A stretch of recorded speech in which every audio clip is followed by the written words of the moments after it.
Hi, for those of you who don't know me, my name is Wendy Gregory, and I was introduced to Alderman Kneeshaw Park way back in 21, I think it was, when I first started to get involved with the park, and Debbie basically drew me into her community, got me engaged with her community, and as I've moved forward with the community, I've come to a position now where I'm probably going to be on the Board of Trustees as we move to become a registered charity. She is going to be a trustee. Yeah, I am going to be. Yeah. Okay. So Debbie's asked me to come along with her today so that I can help to prompt her to answer some questions about what she's been doing with the Ideas Fund, or what we as a community have been doing with the Ideas Fund, and where we're going in the future. Anybody who's met me before knows that I can talk, and I can talk forever, but what I tend to do is go off in different directions, so Wendy's going to keep me on track a little bit. So I grew up on Bilton Grange. I've been a hairdresser all my life, working on Bilton Grange, listening to repetitive stories of families facing challenges, and the problems that the everyday working mum or single mum faces kind of feeds to my thirst and passion for change for my area. One of the most important places in the area is the local park. Alderman Kneeshaw Park is a 17-hectare site. It's gone through years of austerity, as all of the parks have. We had the privilege of growing up in a town where there was multiple facilities accessible to all, and over time this has all diminished. And for the everyday person living locally who can't afford to cross the city to go to the other side, or for whatever reason, the children, as Rewilding Youth were saying, are trapped indoors, and my passion is about getting them outside, connecting the park, the people and nature back onto the site to understand what an important asset it is and how it can help to make us less reliant on the services. In Hull, I think somebody told me the other day, 72% of the funding in Hull is spent on caregiving services. Why are we not relying on each other? We should be relying on each other much more than we are. So the park really is a tool to reconnect community in its purest essence, about mutual support. One of the things you mentioned there, Debbie, was the challenges that the park was facing at the time that the Friends was set up. So a bit more about that? Yeah, so I joined the Friends of Alderman Kneeshaw Park in 2018, and I had a brilliant group of people behind me. Had lots of well-respected people from the city, but the gatekeepers, the council, the policies prevented Joe Bloggs, me, from getting through and being listened to. There was no. I was banging a drum and shouting as loud as I could for about 3 years before the Ideas Fund came along. Wendy introduced me to the idea of the Ideas Fund because it was something that I felt was accessible. My daughter had just finished her degree, so she could do the writing of the bid for me. And we managed to put something together that was flexible enough for me to be able to understand. It was always about giving the community a voice. What did they want from the space? It was their space. So to have the opportunity for them to come along on the journey is what we kind of set out on. We did our first event. The events really were just a catalyst to engage people and to wake the community up and shake them and realise that it was theirs. So the first Halloween event that we did, it was like feeding the passage from the Bible, the fish and the bread. We started off with 50 jacket potatoes given from the local care home. We had to double them to 100, and then on the day we had to chop them in half to make them 200, and that was only for half the people who turned up. We ended up, it was just an amazing demonstration of the community coming together to make things different, and on the momentum of that, we then decided we wanted to do a Christmas event. Again, the community just completely came behind the idea. The council, we were lucky that our council officer, who is local to the area, he was about to retire, so he wasn't really bothered what happened with his bunch of keys, so he gave them to me. And Kate had said, stop asking permission, just do it. So I did. So we kind of she did. So we kind of took residence in this building the health and safety, don't even go there, but the people came together, and the 512 people came to see Santa at Christmas. We built Santa's grottos, and it was just an amazing, amazing experience.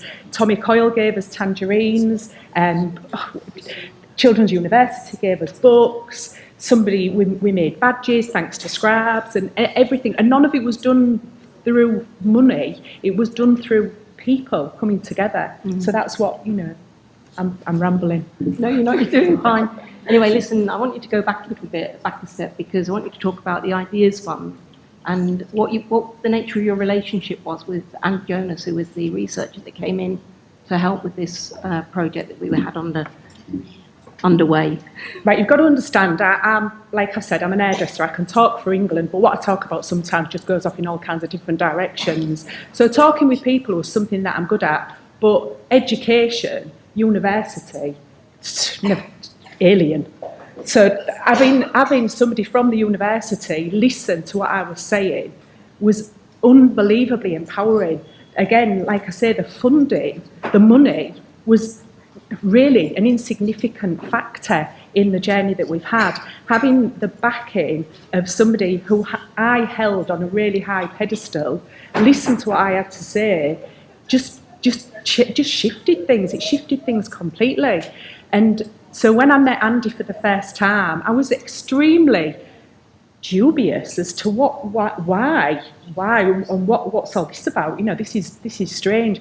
But what I very soon realised was that we both were very curious about each other, and that we had an absolute shared passion for change, and we wanted the park to be a facility that would work better for the future and for its community. So we found common ground very, very quickly, and that enabled us to build a good, healthy, organic, very natural relationship that was mutually supportive of what we were trying to achieve. And when you were talking about the events as well, you were talking about some of the community partners that worked with you to make those events work. We've also gone on over the last year or so to build some really strong partnerships with other organisations. Could you say a little bit about some of those? Yeah, so soon after that, we got a commitment from Yorkshire Wildlife Trust, who we're now part of the Team Wilder project. So that's running across the country, which has meant that we've been able to look much closer at the biodiversity that's on the park.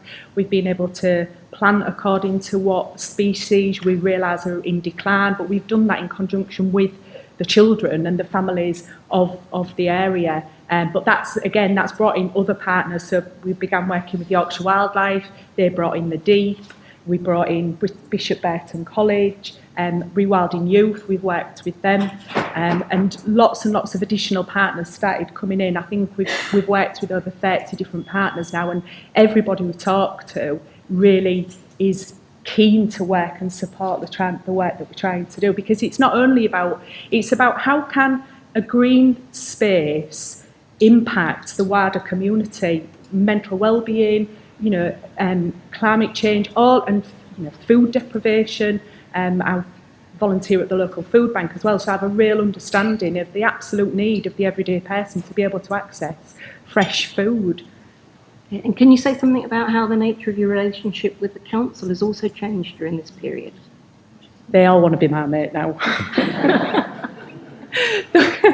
We had a very, very interesting conversation at one of our meetings where our ward councillor at the time had put a picture in the paper, and she'd put working in partnership with the Friends of Kneeshaw. So we invited her to come down, and we sat her down and we asked her to tell us our names, firstly, and how she knew us. And she didn't, but she'd used that as a publicity. And that's the problem when you're dealing where we are. You have to use these people to your advantage, but you get exploited at the same time. So that's really enrages me.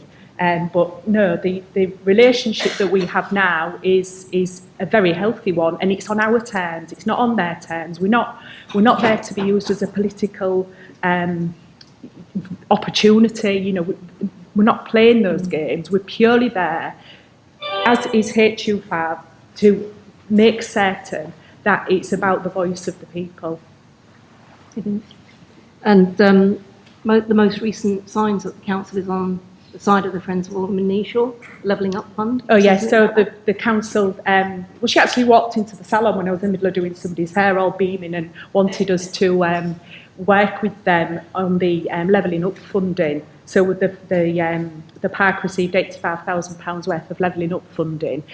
I mean, you can argue about how it's levelled up, and that's a different story altogether, because the timescale that it was done in was not as effective as it could have been, but we've got lots of really positive things that have come out of it, and we are about to, one of the legacies that will come from that is we're going to be planting 10,000 daffodil bulbs with using the connection that Yorkshire Wildlife have already got with the local primary schools. It's going to be the children in the schools that are going to come into and plant the bulbs, and there's lots of other planting. We've got an orchard on the park now, and as Garraby Orchard said, we started off with 22 trees, we've got 13 now, but we've just got to keep pushing forward and bringing the community with us at the same time.